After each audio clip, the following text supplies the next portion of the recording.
welcome back to my channel. Today I want to recommend some short books for you to read if you are a reading slump, or if you just want a book to read in one day on a Saturday when you just make tea and sit on your balcony and read stuff.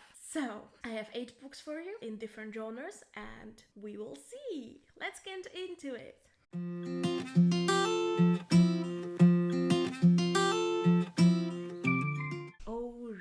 So I was thinking, sometimes you just feel like I don't want to read 500 pages books. I just want some quick to be entertained and then go back to rewatching Gilmore Girls or something like that.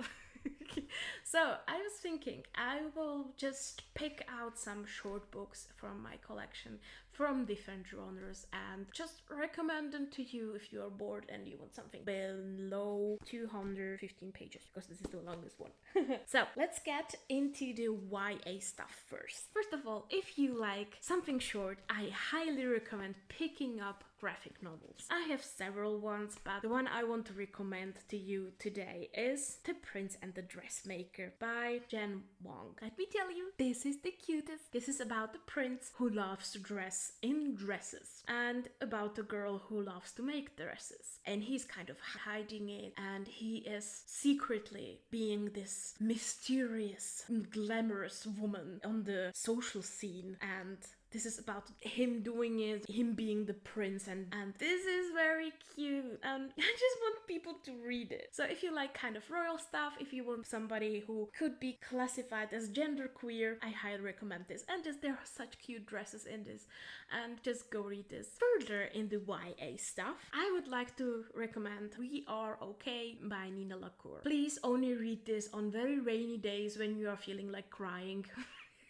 Because this is very sad, but it is written very beautifully. Also, read this when it's snowing, if there is like a heavy snowstorm and you want to be gloomy and kind of crying, this is the perfect book for you.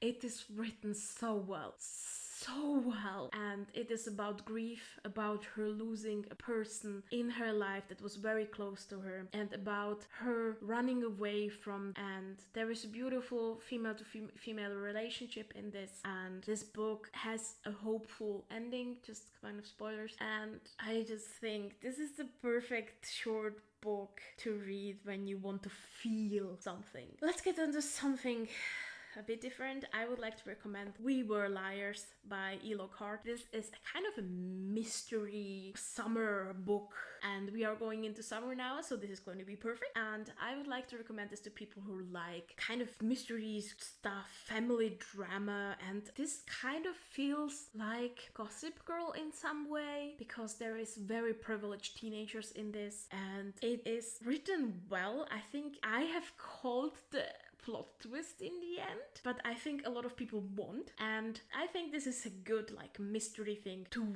read if you want to be taken into a book and you want to read it in one sitting and know what happened. This is about a girl who is on an island of her family, very privileged, they own the whole island, and 2 summers before that she had an accident and she forgot everything that happened, and she's trying to find out what happened. This is good mystery, pick that up. Let's move into adult fiction, short stuff that I think you will love, and both of those books are Japanese literature. I love them both, and I think After Dark by Haruki Murakami is one of those books you read and you just know you have just read a whole story, you read a short movie in a book, and this is it. It is dark, it is kind of feeling like nocturnal animals, like you are walking through a city, everybody's sleeping, and the nightlife of Tokyo is being explored in these dark corners. This is a girl who wants to read books in a cafe at 2 a.m. in the morning, and she gets dragged into Chinese mobs, prostitutes, and meets a guy who makes her talk about the relationship with her sister, her future, and it is so atmospheric. And I think this is one of the best written books I have read. So I highly recommend this. I disagree with people who say you should read this only if you have read a lot of Haruki Murakami. I think this is beautiful, and just be a bit open-minded with his style, and that's it. I think it's brilliant. So, and the other book I want to recommend, this is the longest book on my list, Sweet Bean Paste by Durian Sukegawa. And this book is probably one of my favorite books of 2020.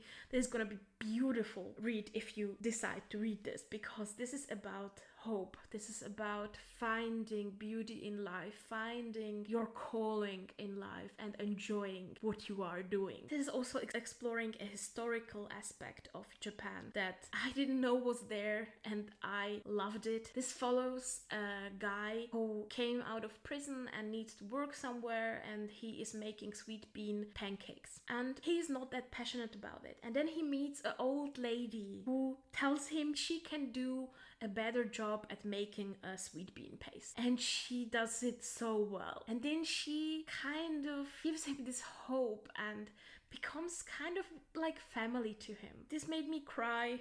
Go watch my Japanese readathon. I cried on camera. And I think this is the book you should read when you are feeling kind of, I need something to give me hope for humanity, the hope in general, and kind of have this like found family feeling. This is just beautiful. Also, if you are a foodie, found family, food, and Japan. And finally, I want to recommend 3 short books from science fiction. And I love science fiction. You have maybe noticed on this channel. I've read a kind of good chunk of books, and some of them are very short. So just quickly, I want to recommend FINA by Nino Cipri. And I think this book is kind of cute, because the premise is, what would happen if there was a wormhole in a cupboard in IKEA? And take it from there. There is a female to non-binary person relationship, so this is also LGBT friendly.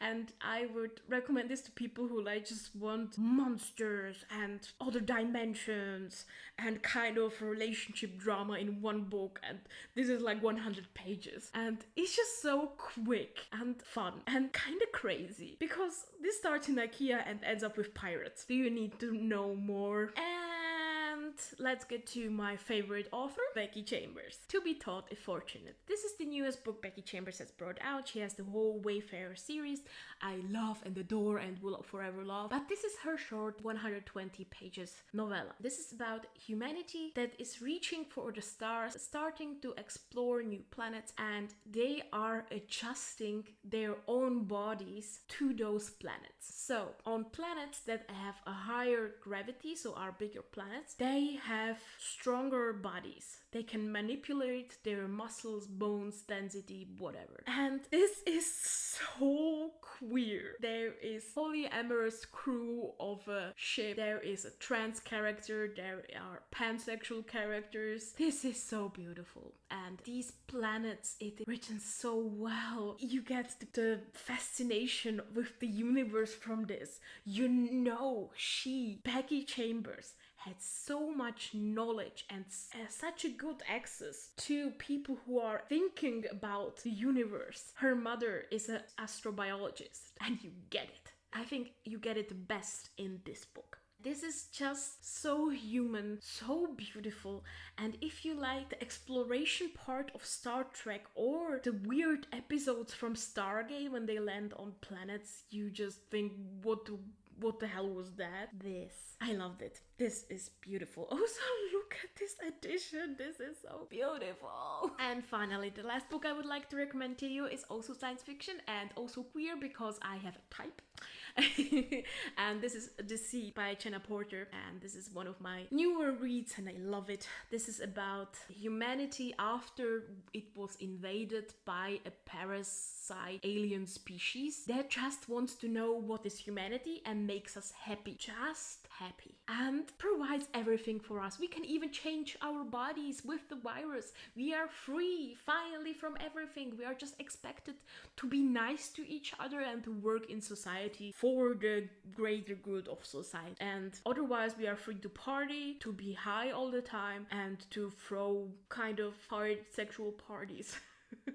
Well, that's it. And this is exploring a woman who loses her lover. It's a trans woman and her wife decides to start her life over. And this is exploring the grief of losing someone in this beautiful context of you're not supposed to be sad, you are supposed to be happy all the time. And this is exploring humanity, how being sad and being in pain is the thing that makes us human. And this book just hit me in the feels and I love it. And I just think this is so beautiful and just a great book. So if you like kind of a bit of weird things, very emotional thing, and this kind of aspect of bad feelings versus happy feelings that both are okay, this is the book for you and I would highly recommend it. Those were my recommendations for short books. The longest one is 215 pages and the graphic novel is 275, but you will get it within 2 hours. It is not much text in there. And thank you for joining me today. I love to recommend you some books, and if you have any wishes for specific recommendation, leave a comment, and in the meantime subscribe, and I will see you in the next video. Bye my darlings.